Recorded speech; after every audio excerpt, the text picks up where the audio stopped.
ඔයා දන්නවද මේ මොහොතේ ඔයා නොදැනුවත්වම ඔයාගේ මොළය ඇතුලේ ලොකු සටනක් සිද්ධ වෙනවා.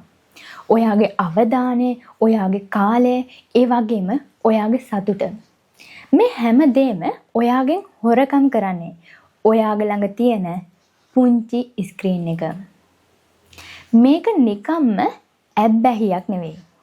මේක ඔයාගේ ජීවිතේ ඩිජිටල් හිරගයක් ඇතුලේ හිර කරන පුංචි ස්ක්‍රීන් එකක්. හැබැයි ප්‍රශ්නේ තියෙන්නේ ඒ හිරගෙදර දොර ඇරලා තිබ්බත් ඔයාට ඒකෙන් එළියට යන්න හිතෙන්නේ නැති එක. මේ වීඩියෝ එක ඉවර වෙනකොට මම ඔයාට කියලා දෙනවා ඔයා කොච්චර දරුණු විදිහට මේ ස්ක්‍රීන් එකට, ෆෝන් එකට ඇබ්බැහි වෙලා හිටියත් ඒකෙන් කොහොමද ගැලවෙන්නේ කියන එක ගැන.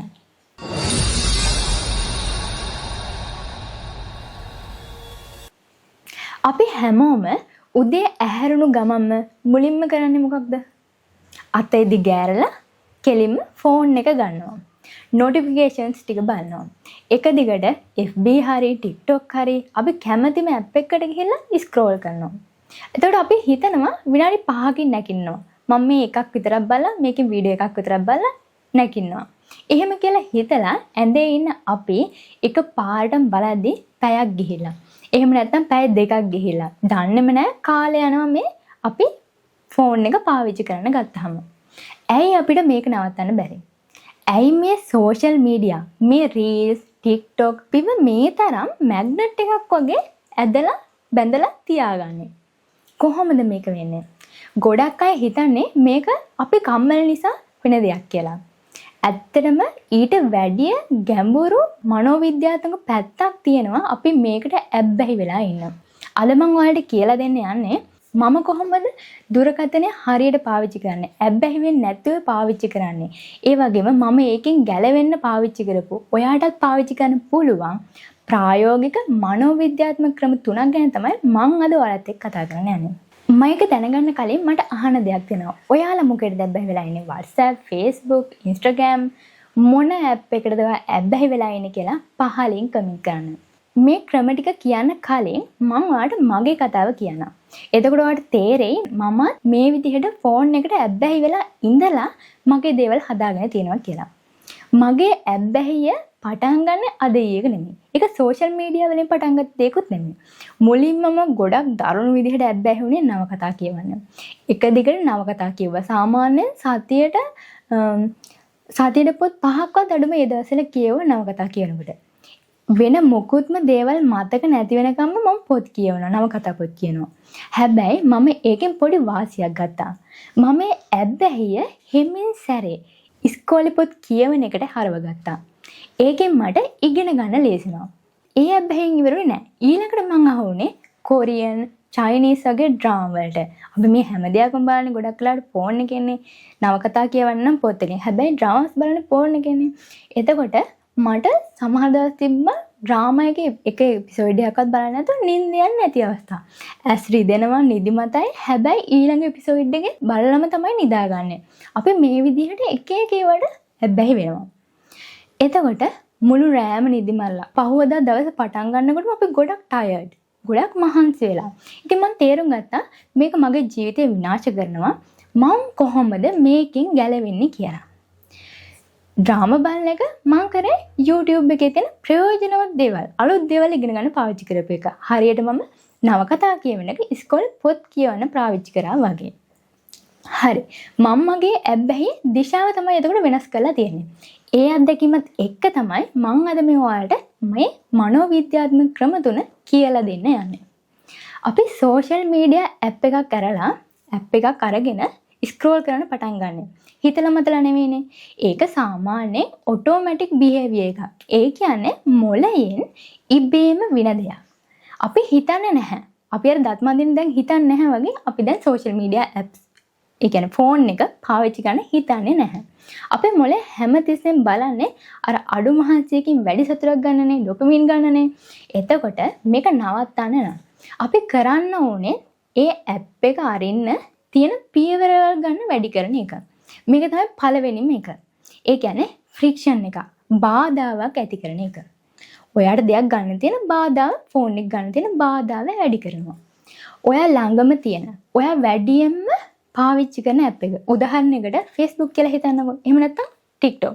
ඒක හෝම් ස්ක්‍රීන් එකෙන් අයින් කරන්න. ඒක නැත්නම් ෆෝල්ඩර් එකක් ඇතුළට දාලා හංගන්න.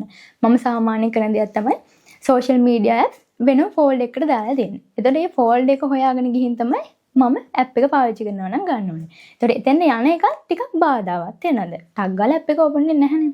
එතකොට එහෙම නැත්නම් ඊට වඩා හොඳයි හැමතිස්සෙම ඒ ඇප් එකෙන් ලොග් අවුට් වෙලා ඉන්න එක.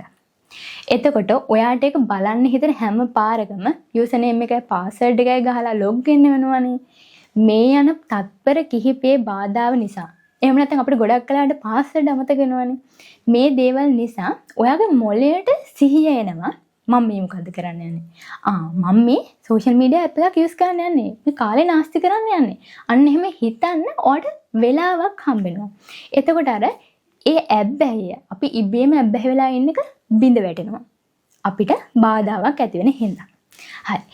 මම මගේ කතාවේදී කිව්වනේ මතකද? මම නවකතා වලින් ඉස්කෝලේ පොත්වලටත් ඩ්‍රාමා වලින් අර YouTube එකේ බලපු ඩ්‍රාමා කතා වලින් YouTube එකේ ප්‍රයෝජනවත් වීඩියෝ වලට මාරුණා කියලා.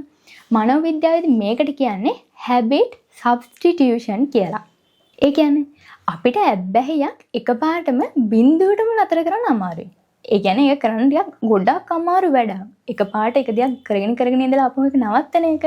මොකද අපේ මොළය අර පුරුදු වෙච්ච සතුට ඉල්ලලා කෑ ගහනවා. මේක ඕනේ, මට ඕනේ මේක බලන්න කියලා ඉල්ලනවා.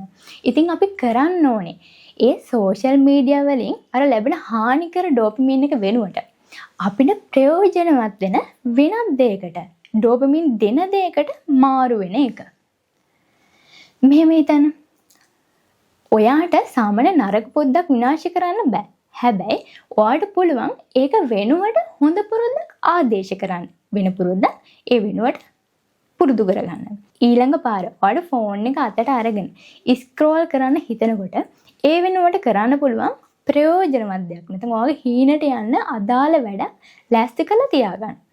ඒක පොතක පිටුවක් කියවෙන වෙන්න පුළුවන්. එහෙම නැත්නම් අර ඩුවලින්ගෝ කියලා තියෙන ඇප්ස් වගේ ඒ වගේ භාෂාවක් ඉගෙන ගන්න අලුත් භාෂාවක් ඉගෙන ගන්න ඇප් එකක් වෙන්න පුළුවන්. නැත්නම් ඇලිසන් වගේ ඇප් එකක් අරගෙන දෙයක් විෂයක් ඉගෙන ගන්න ඇප් එකක් වෙන්න පුළුවන්. එහෙම නැත්නම් YouTube එකේ ස්කිල් එකක් හදන වීඩියෝ එකක් ඩවුන්ලෝඩ් කරලා තියාගන්න. එතකොට ඔයාට බලන්න හිතන වෙලාවට අර දේ ගිහින් බලන්න පුළුවන්. ෆෝන් එක අල්ලන්නම ඕන නම් ස්ක්‍රෝල් කරන්න නැතුව ඉන්නම බැරි නම් ඔයාට පුළුවන් e-book එකක් කියවන්න. ඒ කියන්නේ සරලවම කියන්නේ මම ඔයාලට ඇබ්බැහියේ ස්වභාවය වෙනස් කරන්න කියන. ඒක ප්‍රයෝජනවත් දෙයකට මාරු කරන්න කියන. අන්තිම වගේම වටිනම ක්‍රමය මොකද්ද? පරිසරය වෙනස් කරන එක. අපි සෝෂල් මීඩියා වල ඉන්නේ ඒ ඇප් එක අපේ අත ළඟම තියෙන නිසා. ෆෝන් එක අපේ අත ළඟම තියෙන නිසා. ෆෝන් එක අත ළඟ තියෙන නිසා අපි ඇප් එකක් සෝෂල් මීඩියා ඇප් එකක් පාවිච්චි කරන්න යන්නේ නේද? එතකොට දවසට එක වෙලාවක් වෙන් කරගන්න එකට. උදාහරණයකට හවස 6 ඉඳන් 6:00 වෙනකම් විතරයි ඔය සෝෂල් මීඩියා පාවිච්චි කරන්න කියලා.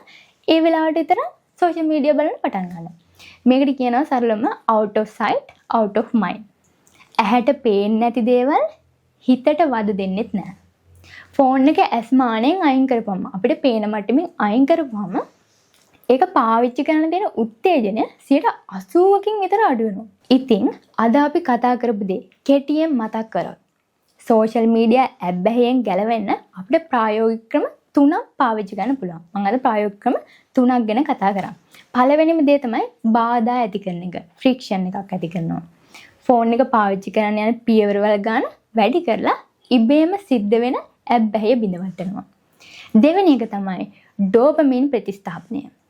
ඒ කියන්නේ සෝෂල් මීඩියා වලින් ලැබෙන හානිකර සතුට වෙනුවට අපිට ජීවිතයට ප්‍රයෝජනවත් වෙන වෙනත් දෙයකට වෙනත් හොඳ පුරුද්දකට ආදේශ කරනවා. තුන්වෙනි දේ තමයි භෞතික දුර. ෆිසිකල් ඩිස්ටන්ස් එක. ෆෝන් එක ඇස්මානෙන් සහ මේසෙන් ඈත් කරලා පාවිච්චි කරනවා. එතකොට ඒක පාවිච්චි කරන දෙන උත්තේජනය අඩු වෙනවා. සෝෂල් මීඩියා කියන්නේ සාමාන්‍ය නරක දෙයක් නෙමෙයි. ඒක තීරණය වෙන්නේ අපි පාවිච්චි කරන විදිහ අනුව. ඒ කියන්නේ සෝෂල් මීඩියා ඔයාව පාලනය කරන ගත්තොත් ඒක ඔයාගේ ජීවිතේ ලස්සනම කාලය, ඔයාගේ ලස්සන හීන ටික, ඔයාගේ අනාගත සැලසුම් නැති කරන්න පුළුවන්. මොකද අපි ඒකට ඒ තරම් ඇඩික්ට් වෙනවා, ඇබ්බැහිනවා. එයාලා මේ දේවල් හදලා තියන්නේ අන්න ඒ විදිහට. ඔයාගේ ජීවිතේ රිමෝට් කන්ට්‍රෝල් එක වෙන කාටවත් දෙන්න යන්න එපා. ඒක ඔයාගේ අතට ගන්න. ඉතින් මේ ක්‍රම තුනෙන් ඔයා අද ඉඳන් පටන් ගන්න බලාපොරොත්තු වෙන ක්‍රමය මොකක්ද කියලා පහලින් කමෙන්ට් කරන්න. මේ වීඩියෝ එක වැදගත් වුණා නම් වැලියබල් කියලා කමෙන්ට් කරන්න. ඒ වගේම මේ වීඩියෝ එක ඔයාගේ ජීවිතේට පොඩි හරි වටිනාකමක් එකතු වුණා නම් තව කෙනෙකුට බලන්න ෂෙයා කරන්න. අපිව සබ්ස්ක්‍රයිබ් කරලා අපිත් එක්ක දිගටම එකතු වෙන්න. මොකද තනියම මේ ගමන යන එක ගොඩක් වෙලාට අමාරුයි. ඒ නිසා ඔයාගේ ජීවිතේ සාර්ථක කරගන්න, ඔයාගේ ඉලක්ක හීනවලට යන්න අපිත් එක්ක එකතු වෙන්න. channel එක subscribe කරලා දිගටම සම්බන්ධ වෙලා ඉන්න. අපි හැමෝම එකතු වෙලා අපේ ජීවිත ලස්සන කරගමු, සාර්ථක කරගමු. ඔබට ජය.